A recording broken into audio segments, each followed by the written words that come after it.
We are welcoming tonight amazing Karen Williams with us. I'm very excited to have you here with us. Thank you, Lisa, for the intro. We are gonna be here until roughly 8 p.m. tonight. So sit tight, bring your water in, get ready for an amazing lecture. We're gonna learn a lot of tonight. So let me just tell you a little bit about Karen Williams from Black Visual Queen. Karen is a visual creative director with over 10 years of experience in major media and brands. She's known for bringing unbridled creativity through visuals that drive engagement, change minds, and make the world a better place. As a champion of diversity in the creative space, Karen collaborates with organizations to develop, plan, and execute visual imagery that reflects a wide range of perspectives. So today's event, it's really exciting. Attract your dream clients. We're gonna get some insider secrets from an amazing photo editor director here in our community. Karen has been such a great pillar for us, supporting us in not just the diversity committee, but now with national and now in APA chapter in San Francisco. So we're very excited to have you, Karen. So thank you for being here. Thank you so much. I am so thrilled and excited to be here. Just kind of like context of how I got looped in for APA, specifically, the diversity arm of it, is when Edwin reached out and saw me like month ago or like 6 months ago, and like followed me on Black Visual Queen, and he's like, "Hey, love what you're doing." And then I saw what he was doing, and I was like, "Yes, please." I am very passionate now, and kind of where I'm at in my career, kind of flipping and turning into more of an educator and just wanting to get the knowledge out there, to help, photographers, and especially BIPOC, to get the resources that may not be easily, found or heard. And I'm just so excited to, today, I hope you can leave with some tips, some ideas to kind of think about, have a fresh perspective. As I say, when people ask for my guidance, I always say, this is just coming from, my point of view of being in the industry for 10 plus years. And you take away what makes sense for you. There is no one, formula for each photographer. Each photographer has their own unique experience in this industry. I'm here just presenting kind of a guide rails, as I always say, of kind of like how the other side, the client side, the hiring side, are thinking when they're looking at your website, when they're wanting to hire a photographer for a job, and things like that, and hopefully these tips can help give you an edge, going forward. So thank you so much all for being here tonight. I want this to feel like a community and a conversation. So Edwin will be, kind of peppering me with questions in between, but please put your questions in the chat throughout. Again, I want this to feel like an open and honest conversation and community kind of feel. So with that, just some house rules. If you can, please mute your microphones throughout kind of the presentations until we'll have kind of this kind of full presentation. And then we'll have a Q&A at the end, towards the end, we're hoping to end around 8 o'clock. And then there's a surprise, Edwin, that you did not say that will happen in between those. Yes. The end of the presentation and Q&A. So we are going to be asking you to type your website into the chat for those that wants to be eligible to have a chance to have your website review in this presentation by Karen Williams. So if you are willing to be one of those lucky winners, so just make sure that before 7 p.m. you type your website on the chat, and we will be randomly selecting one to be the winner to be reviewed by Karen Williams. So make sure to type your website in the chat. Some brave souls. No worries. all positivity here. And again, kind of to jump off of what he was saying, please try, type your question throughout this, presentation. I want to hear from you, and then we will be answering them kind of throughout the presentation, but then also there will be a Q&A afterwards. So in this session, we're going to be kind of covering 5 kind of main points. The photo director's perspective of what we are always looking for in photographers and your work and your website, and your work ethic when we do hire. Then understanding, kind of going behind, peeling back some more layers of understanding kind of the selection process, because working with photographers and speaking with them, I know the main kind of pain point and frustration is like, well, I'm doing everything right. Why am I not being selected? So kind of, giving you some tea there, but not too much. No, I'm still working. So, but giving you kind of a perspective to think about, and then really kind of these next 2 of like the importance of the first impression and tips for a knockout website. Really, I can't preach it enough of how having a very well executed website is absolutely crucial these days with all the competition to break through the noise and to get to at least get a conversation going. And then the power of the personalization research of kind of the art of the pitch of, going from dear sir, ma'am to something really personalized that makes people take notice of your email and want to correspond with you. And Edwin did a great job kind of introducing me. But again, my name is Karen Williams. I'm a visual creative director and been in this industry, like I said, for 10 plus years. Started in editorial in Southern Living magazine, kind of hopped to AARP, then moved cross country from DC to San Francisco. Even though right now I'm in LA, due to I'm working at Netflix right now, but 6.5 years in San Francisco, first at San Francisco Magazine, and then getting swept in tech and entertainment from like Masterclass to Apple to Square, now Block, but really have seen it all of different size budgets, from like $50 to $1 billion. And working from a photo department of 1 to, a photo department plus a production department, and just being able to be immersed in different personalities and how different, people are thinking when it comes to photography. So we begin with the photo director's perspective. And I think a thing to think about, I always say, is that everyone who's in this industry, in the photo creative side, we love photography when it comes down to it. We wouldn't be doing this profession because sometimes it can be a thankless profession. I always like to joke that like when everything goes right, we won't hear a thing, but it's only when it goes wrong, then it's like all photos' fault, even though it's not photos' fault sometimes, most of the time. And so to really, keep in mind that we all love photography and we all have different perspectives. Just like some people like pizza over burgers, I love, my masters of photographers of Walker Evans, Gordon Parks, Cindy Sherman. Like I love street photography. That's like personally me. I love me some black and white. Some other people might like modern and portrait.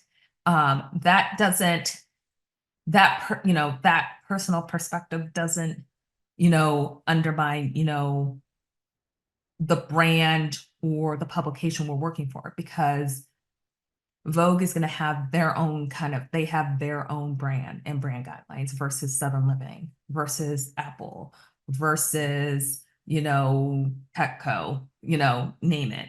When we are wherever we're working at, we are always making sure that the photographers that we're looking for are, sorry about that. The photographers that we're looking for are, sorry, let me rewind that. The photographers that we're looking for are have strong technique and storytelling skills, first off, and is matching kind of what the creative brief that we've been handed. And this is why later on the presentation, I spend a lot of time on the website, because it's those little things of attention to detail that if you have broken links, if you have like a misspelling, that's very obvious. Again, we're all human. I probably have a misspelling on this presentation, probably. So I'm human too. But to keep in mind that, and we'll go over this in another section, we are not necessarily always the final decision maker. Usually, rarely. They come to us to lean on our expertise, but we are usually working in a collaborative team of different opinions. And then when we're working with you, we're always on the lookout for your professionalism. How do you do under pressure? Are you communicative? Are you answering emails right away? Those little things we're always kind of keeping score and track, because at the end of the day, we want to make sure that whoever we're hiring, at least for me, I don't want to have to micromanage. I want to know that you got this down, that if something goes wrong, you're immediately reaching back out to me and being like, hey, A, B, and C, this doesn't work, but here's my, offering solutions instead of complaining. It's those little things that we're always acclimating and always telling, if you are having a bad day, keep it kind of to yourself. Obviously, if it's affecting your work, you need to let us know, but you don't want to have that affect the shoot, as we will usually remember that. And your reputation follows you around. And, it's unfortunate. Sometimes things happen that I may not be able to hire you again, and it might not be my choice in the matter. But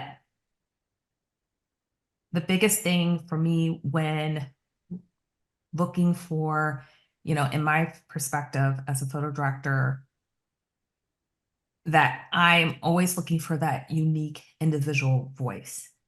And a lot of times where I feel photographers fail is when you're trying to be everything to everyone, then you become no one. We want to get excited to see what you as a photographer, see in the world with your visual eye. And a lot of photographers who come to me and they're wondering, well, why I'm not able to get to that next step. It's because I don't see it's like, what is an image that only you can do? What is it, because you have, those top photographers, right? And you're like, that's this photographer image and Mary Sue's image or Joe's image, right? That's what we want. We want to get excited and we want to see something new and fresh. Any questions so far? Load them up in the chat. Edwin. Feel free to type those questions in the chat. Otherwise, Karen, while we get those questions, so I know you were talking about that inner voice, like, what are the secrets to develop that? Sometimes it's just so hard to develop that. Sorry, repeat that. Your inner voice as a photographer, sometimes it's so hard to develop that. What are those tips to I guess the inner voice, or kind of like I always say, as you are the artist in a sense. And the first thing I always will tell photographers first is like, what do you ultimately want to do with your photography? Why photography? Because there's something innate that this is the medium that you need to create in. Once you figure out ultimately what you want to do as a photographer, you have your North Star that you can hold, through the highs and lows, where you could come to me, you could come to me as a portfolio and I could say, you need to do all this and this, and you're going to be like, thank you, but that's not me. And I think a lot of, especially newer photographers are like, oh my God, I'm not going to be able to work with these, or I need to do this and this and this. And it's like, no, no, no. Photo directors want to see your unique voice. It's not saying you can't do, like, you can't know how to do different things, and that comes clutch on the set of if something gets thrown and you're like, oh, I have that skill in my back pocket. But I would say you want to really be showcasing who you are as an artist on your site, of what you want to produce, what makes you happy. I would think, and and when I talk to photographers, it's like, it's not niche. Sometimes can get like a dirty word or something like that. It's not like you're niching it, but it's more like, you have mastered your craft of what you do technically, and your artistic vision, that you attract people, like, even though they might not necessarily, their brand not necessarily like go for that style, 99% of the time, they're going to be like, this time I love what you do. I just want you to do what you do for this project for us, ultimately. That's great. We have a question from Karina. Actually, Karina's from Colorado today. What is the flow like from start to finish when a photo director chooses the work with a photographer? Sure. So usually kind of it starts with the creative brief, like the story, we're getting the story, let's say publication, or like your brand, like, hey, we're doing a brand shoot. Usually we get some type of creative brief. And then we're having a discussion with the team involved of, okay, what are you thinking? What are you wanting to do? What are the deliverables and all that? Then it's coming back to pivoting back to the photo design team. And then we're coming up with mood boards to present to them, kind of like riffing off of like our conversation. Okay, maybe they want to do a dark theme and it wants to be black and white. And then they were thinking maybe we want to do an alternative kind of like, I don't know, press or something like that. So we are tasked to then, okay, we're coming up with mood boards, and then we are researching artists, photographers, designers, etc., that matches what was discussed. Then we're going back, having another conversation after we've pulled, references, mood boards, and then, artist ideas, who we thought thinking, do this job. And then we're coming together to, come to a decision on what's the final of the direction we want to go for that. Now, again, it could change the last minute, but usually we're coming to a consensus of, okay, this is the ultimate path we want to go, but here's maybe a backup if we cannot do that. Then if it's like a photographer, then it's like, usually then I'm reaching out and saying, hey, we would love you to, photograph this job. Would you be interested? And then basically doing the negotiation. Are you available? Here's the budget, going back and forth. And then once the photographer hopefully says yes and yay, and we're signing contracts, and then we're going into production. We're going into pre-production, and then we're in the production, and then post-production. And then the photographer delivers, and then everyone's happy. And then, we hope to collaborate again with that. Hopefully that answered your question. Great. I don't. Oh, we have a new question. From Shot by Dominique. How does a photographer hone in on their specialty? Specialty. It's shooting. There's something that when you pick up the camera, I would think that you are attracted to. It's like, so for me, it was street photography. That was me. I wanted to pick up a 35 and walk around. You have to shoot not every, well, I mean, ideally every day, but you have to shoot, continuously. To really then you will pick up on themes. Oh, I really maybe enjoy shooting food. And then when you kind of hone in, like, what is this, what makes me sing, and I'm like, I get excited for, then you dial in hard and you master that. So you can, I can't say it enough, and especially kind of now in this space where we're at now, is that, people want, when we hire like a photographer, we want to make sure that you know what your craft inside and out, and seeing that, consistent on your website. That's great. So we have one more question, and you let me Okay. know when you want to keep going. Okay. But We can answer that, and then I'm just moving to the next slide, but go ahead, perfect. please. Samantha Susher, how much of an asset of deterrent is that a photographer is repped?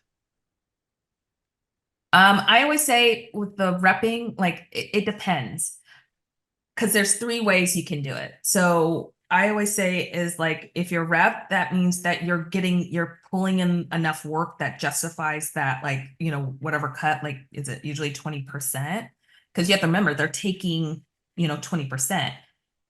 There's that kind of hybrid of, you have an agent, and then maybe the agent works with you on the commercial jobs, and then you're taking on like the smaller gigs, editorial, and then you do it all yourself and you reap the rewards, but then you have to do all the work. I always say with the agent is, you have to be careful what you wish for, because yes, why you want an agent, the main pro is that they can make those introductions, they can get you in those rooms with the decision makers. Remember, we are not always the final decision maker. So they can get you, but it's not going to guarantee that you're going to get the job per se, but they can get you access to those decision makers, right? But it depends on the brief and stuff like that. But be wary, you know, there are some not so nice agents that I have dealt with. And sometimes I will avoid sometimes working with a photographer, even if the photographer is lovely, because I have to go through an agent that is not very pleasant unless I have to work with them. So I always say it's like working with an agent, I think, is a great thing, but you always want to make sure you vet an agent that's going to fight for you, but then also is nice, and people like working with that agent. Because then if they become an agent, who people are avoiding left and right, then how are they doing you justice of trying to get you a job if people don't even want to take a phone call with them unless they have to take a phone call with them? So kind of that kind of like transition into understanding the selection progress, as I kind of was saying before, is remember, I want to really emphasize that we are not always the final decision maker. I can advocate like, this is the best photographer, we need to do that. But at the, end of the day, it's a collaborative process. So we want to make sure everyone is seen and heard and really hear, because sometimes I can be advocating and I'm just have my blinders on, and then someone comes up with a thought, or I'm like, but can they do, and they're like, oh yeah, I wasn't, because I was just advocating so hard and not really looking at all the angles. So that it's a great thing that's a collaborative process, because you get to see and you really talk out and discuss all the different things that could go right, could go wrong, or, the ideas of the project expanding. Because what happened if, like, okay, the idea starts with, we want photo and that's all okay, now we want video. And then now we want to do this and that. And then it's like, is that photographer the right choice to go in? And then always looking for the right fit. Because again, that is always going to be key of, again, you could have beautiful work, but are you the right fit necessarily for that project? And what I mean is that, I have a portrait, I have like a portrait shoot, and I'm looking for a photographer. It started off with just stills, and then we want to add gifs and video or something, and it's down to 2 photographers. I'm probably going to go with the photographer who has that experience of motion or gifs that I see consistent on their website, versus the other photographer has beautiful work, beautiful portraiture, but I'm not seeing that motion. It's that social proof. When we get to, that's really crucial, like with the website, it's the social proof of, like, remembering in this group that I'm collaborating with, when we do choose a photographer, we're presenting to maybe not people who are not as visually in depth of like creatives. They know what's good and bad, but not going to be able to tell me technically like this lighting is da da da da. They're just going to be like, I like it, I don't like it. Then sometimes, like I'm alluding to, it just comes down to personal preference where we can all be in, on board as a group. Like, yeah, this is it. But then maybe the CMO comes and be like, no. So it's like it's a a delicate kind of balance of people are coming to us for our expertise because that's why we're in photography, that's why we do this. But sometimes it literally can come down to personal preference, and that's something that you can't control. What you can control is just be an amazing photographer and have a kick-ass website. So kind of like, what is your website saying to potential clients? And then I'm going to go, if there's no questions kind of peeping in, I don't know, Edwin, I will go to She the just next point. add a little bit more into her questions. When you're looking for a photographer to hire, What am I looking for? I think so. Yeah, when you're looking for a photographer to hire. I'm gonna just Oh, clarify real quick. Yeah. The last okay. question, is it an asset or a deterrent when a photographer is repped? So when you're looking to hire somebody, are you deterred other than what you already pointed out with the liking the person or not? Does the cost of the extra third person, is that ever a deterrent or is there an asset to? No, Okay. I don't consider it like, I consider only a deterrent only like I said, only if the agent is a pain to work with. Yeah. I think an agent is an asset because, like I said, they can get you into the rooms. They have those connections. They have a network that can introduce you. You can talk to them. You can do portfolio reviews, when you're in town or something, and they can set that up. They can get you in front of the eyes of those bigger clients that they do, that they work with. So for me, it always comes down, for me personally, it's talent. Like I need, talent, and are you a pleasure to work with? Those are my two things, personally. Did that clarify? I'm sorry if I didn't clarify that earlier. That's great. All right. So as I said before, what is your website saying? Because the first impression that many, people get to you is your website. And it can make and break a deal. I have been in rooms where, the group has been like, this is a horrible website. We don't want to work with this person. This person could have legit cred. They know what they're doing. But then, and again, we can see the gems, but maybe the person a level up from us are like, no.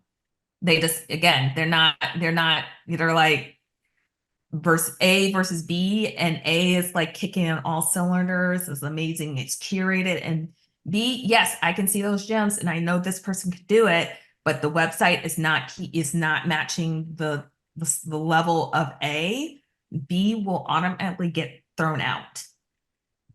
So that's why it's crucial to be like, what is your website saying to the clients that you want to attract and you want to get work for? Because that's what everyone is looking for, is that wow factor. They want to be like blown away. And with the competition like kind of fiercer than ever, and there's a lot more, photographers that, you got to, like, that's what I always say, it's like master that craft. Really think about how you're curating and telling a story on your website to create like, oh my God, this is like when I go to your like first page, even if you have like, here, I'm just going to flash one image, that image better, kind of blow me away, where I'm like, oh my God, I want to look at more. I want to look at every single gallery on your website. And like, at the end of the day, we just want to look at beautiful pictures. We want to look at beautiful storytelling. And then always making sure that when you're like pitching yourself, and we'll get more into that later into the webinar, but you want to make sure you have that follow-up of like on your website, or when you're reaching out after we're like blown away, you want to make sure like you have that contact email on that site, and then you want to make sure you're following up if we're reaching out to you quickly. like I say, make it easy for people to say yes. And I say that because you pitching us like, hey, I want to work for you. Okay, your website follows those criteria, like blows away, has an awesome curated, thing, and it's singing the language of who you're pitching. Like I have to then go pitch it to the group and then prove, set up my defense of this is why this is the best photographer for this, for this job. So keep in mind that you're pitching us and then we have to pitch you. Just like if you're pitching a story and why we're going to get to the art of the pitch. If you're not being very specific and you're being very vague, keep in mind, like we're going into a meeting and then we're like, here's our idea, that we want to pitch, from the photographer. And then we're getting knocked down because people are picking it apart.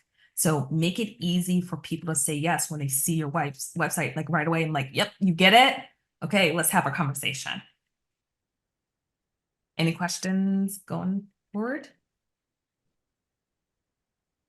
Oh, you're muted. Thank you. We have a question from Molly. Mhm. Do you pitch a project to multiple photographers at once, or are you going down your options one at a time? It depends. If we're like on a commercial shoot, we're usually, or something like a big shoot or something like that, we're gonna probably go one by one to see who's available and stuff like that. I've worked in newsrooms where it's like, we have a story that dropped at 4 o'clock and we need it shot at like 7 p.m. that same day. So I'm multiple, and then I've seen multiple pitches and it's like whoever says yes. But here's the thing, all the photographers, when I'm pitching for photographers, I know all of them can do the job. And then at that point, it's like who just says yes. Like I have no qualms. So, so that's just, it just depends. It's kind of situational on that. That's great. Let me see. There's one more question here for Killian Page before we continue. Yes. What's the best way to get our work websites in front of the decision makers, producers, creative directors, our buyers, etc.? It depends. I always say it's like you're kind of think about the further up you go, like in management, like a photo director or a creative director, they're in more meetings, so they don't have as much time. And so anyone like in above and that, like a creative, unless you like, if you have a warm lead or you meet them at a portfolio review or you meet them in some type of conference where you can introduce and then you're like, you can have that conversation and then you can follow up because you could be like, hey, I'm following up from our portfolio review. Hey, I'm following up from, the conference. It's probably easier to get their attention versus if you're just cold pitching them. Versus where I always say is like, first do your research. And this is like towards the end, but kind of a preview is like, there's been a lot of layoffs this year and last year. So a lot of people don't update their LinkedIn right away. So a lot of people you might be reaching out and then you get that return like, hey, this, email doesn't exist or this person doesn't work here anymore. So first make sure the person works where they say they are working, but then always kind of like, I always say kind of stay kind of like mid-level where like people may have more time and they're not like piled on. But again, keep in mind that if you're not getting immediate responses because, the photo kind of teams and creative teams are shrinking, you may have like a team that's being strung out. A lot of people are taking on more job responsibilities because there's not that many people on the team as they were like a year prior. So kind of do your research of like kind of like mid-level, like maybe art director, maybe not the creative director. Like I said, if you have a warm connection that can help, make that introduction, or you can like refer on your email, go ahead. But if you don't, I would kind of just kind of start like art director, photo director, or, if you have, production companies, that's a good one. I always like advocate for that because a lot of brands work, I would always say ad agencies. Because a lot of like, companies and tech and stuff works with a third party production or they work in the ad agency. So if you could get connected through them and you show the work and then you're on their list. So when like a project comes on, and most of the time, sometimes if they don't have like a photo department, then they might lean on the ad agency to be like, well, who should be the photographer, or the designer on this project? So if you're on their roster already, you've made, connections and you've done jobs for them and stuff like that, or even just, hey, you've had a great, rapport with them and you're just on their list, then that can help be a door in. That's great. Thank you. Awesome. And which leads into, the case of having a knocked out website. Like, this is your calling card. This is your business card. This is, as I say, as many people have heard me who've like worked with me or have like asked for guidance, your website is your marketing piece. It's like a marketing piece for you. This is basically, when I preach to this guy, it's like, what is it saying to your potential clients? I always say it's like, if you're aiming for, high-end luxury, am I seeing high-end luxury on your site? Is it designed to speak that language? Are you aiming for, maybe I want to shoot more architectural, or, insert whatever you're trying to do. Like, I want to shoot more, brand tech. Like, what is your website saying that visually? So when someone in that industry, looks at it, they get it, like, ooh, okay, I get it, because you're showing off your best work. I always say, and when I do web edits, again, years of, being on the side and having to do edits, I can kill darlings. And I know, I get it. You love all your photos, you have stories for them. But I always say, when you have a hard time editing, I always say, when you're looking and trying to curate down, ask yourself, is this image serving me now to get the kind of work I want now and in the future? And yes, then it stays. No, it doesn't go away, but don't put it on your site. Like I say, only put work on your site that you want to get work for, because I always say, the one image that you love, but you hated that experience, you just hate it, and I never want to shoot again, you'll get hired for it if you keep it on your site. It's happened to me a few times where I've hired a photographer and they're like, no, I just really hated that and I didn't want to do that again. So, but for me, it's like, think of it in that way. And again, it's not forever, because you grow and evolve as a photographer, or you should, because you're continuing to create work, you're continuing to master your craft and learn new skills. So that those images could possibly come back, but really take a time to think of, okay, if I'm trying to aim for Tiffany's, well, that's high-end luxe. So I need to curate kind of a high-end luxe. Does that mean I have to shoot all ring diamonds and stuff? Like, no, that could be like, I'm a fashion photographer and I just happen to do also beauty as well and still life. Curate it where that tells a story on your site, but then it has that high luxe feel where then I'm coming to your site and I'm like, okay, this fits the vibe of this brand. Again, here's another thing, Target, completely opposite. So they're more accessible, they're more lifestyle. So is the work you're showing, if you're showing them very high end, this is in Vogue and Tiffany, whatever, Chanel or something, right? They're going to be kind of like, that's not us. We are accessible. We want to see, families, very light, bright kind of like imagery like that they are producing. So that's what I mean is like, when you're curating and showing your best work, make sure that it's visually like appealing to the type of work you want. And again, before I can hear probably in people's minds, it's like, but I want to do everything. It's like, we can't do everything, where like, even I'm not meant to be everything. Like, I went for school for photography, but I knew I wasn't going to hack it as a photographer. So it's not that. I always say, hey, I always say, it's like, and this kind of goes back to what we're saying in the beginning of like, you want to develop your own aesthetic, where it's like, hey, you have such a unique take, and this is your visual kind of eye, that a Tiffany or Target could reach out to you because they like what you do. It's authentic, and you do both, and you still stay in what you like doing in your style, and they are adapting to you. we are not hiring someone to, click a button, push a button. We're hiring a creative artist in your mind. That's what we want.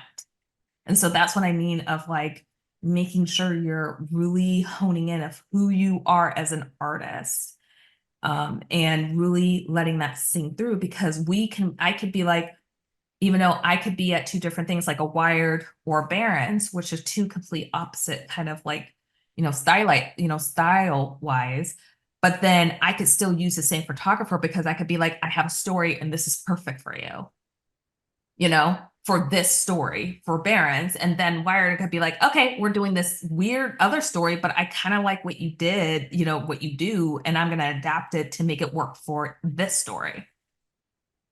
And again, for the website, here's like the holy grail. You're showing off your best work. It loads fast. A 5-year-old can navigate it. You have a contact email. You'd be surprised how many times I have to go searching for it, digging for it. Have to have that contact email. Make it easy for us to get in contact with you. And then also don't hide your location. In this day and age, we have to know where you are, because sometimes we have the budget to pay for travel and we will fly you, but most of the time, no, and we have to work local. And so just make sure you're upfront of like where you're at. And if you're saying you're local to, like, let's say LA and New York, I see that a lot.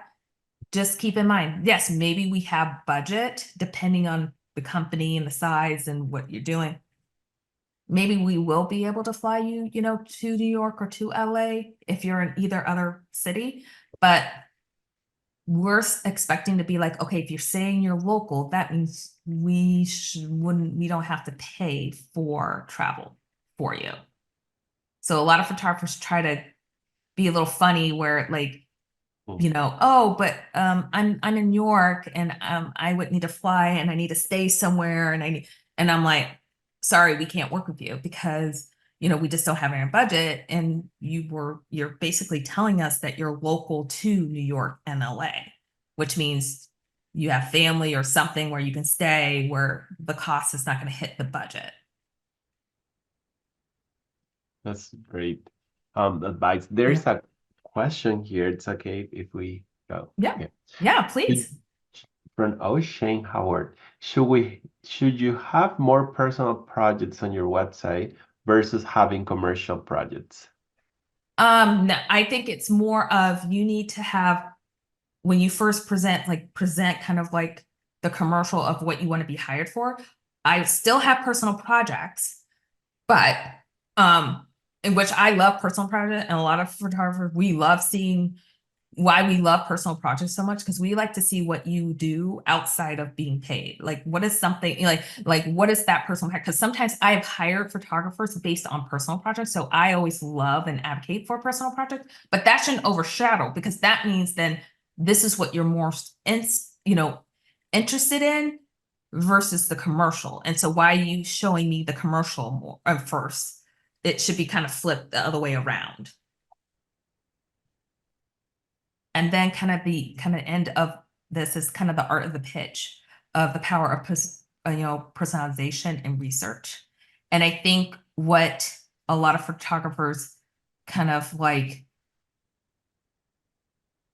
don't really focus on sometimes is that, like, keeping in mind that we are usually, the photo director is putting out daily fires that are not really fires, but they're fires to certain people.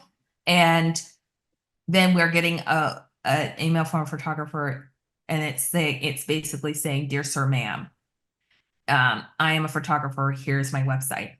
And those kind of emails for me personally, those just automatically just get deleted, because it's like, I don't got time. What is the value that you're providing to me?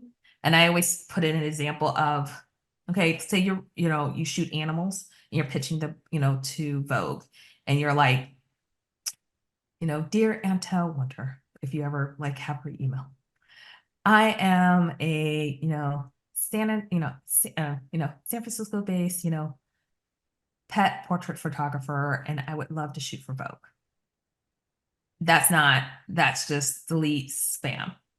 Or, take two. It's like, dear Anna, my name is so-and-so. I'm a, San Francisco based pet photo pet portrait photographer. And I just recently got back from New York doing a project that shot the top poodles in the Upper East Side that came from families from, I don't know, from the 1940s, old Hollywood glamour or something like that. You see how specific that gets, where okay, Upper East Side, this is old Hollywood. This is something that probably would start jiggering like oh, that sounds interesting. That's something maybe, and then bonus points if you could tie it to, oh, and I saw that you did, a story kind of in vein of this here, but here's how this is different and updated and modern. I focused on the kids, the next generation, and something like that. And then that's like getting the, the mind tingling of, okay, that maybe there's something there that makes me more interested, because you've personalized it and researched some like a story we've done, linked it, told us how different it is, and it's something that we would run. Now, would it, at the end of the day, would that pitch, make it and see the light of day? We don't know, because again, you got to run it up the flagpole and get permissions. But that power, hopefully, y'all are seeing kind of like, you see that extra kind of personalization in that research that really kind of caught your ear, because you're like, oh, okay, and you're helping kind of like, helping them easily be able to pitch it to other people and stuff. And that is it for kind of the presentation. Thank y'all for sticking through this. And you can follow me on all the socials at Black Visual Queen. So I first just want to thank you all for being here. This has been amazing, by the way. We have so many people on this webinar, so it's been just so inspiring to see everybody engagement. I don't know, Karen, if you have some last words of wisdom to everyone here. Thank you all, everyone, for joining me for this webinar, for this workshop. I just really appreciate you taking out time. I know like 90 minutes is a long time, so I really appreciate everyone who came, and I hopefully you learned something, or just like, reach out to me and like, share, with, APA, what you would love to else learn and stuff like that. But thank y'all. Thank y'all for being such an open and community, and thank y'all just for letting me just share this time with you. I just want to thank you all for joining us tonight, and wishing you all to have a great night, and thanks for joining us. It's been so great to have you all here. All right. Well, thank you, everyone. Enjoy Thanks, the rest of the everyone. night.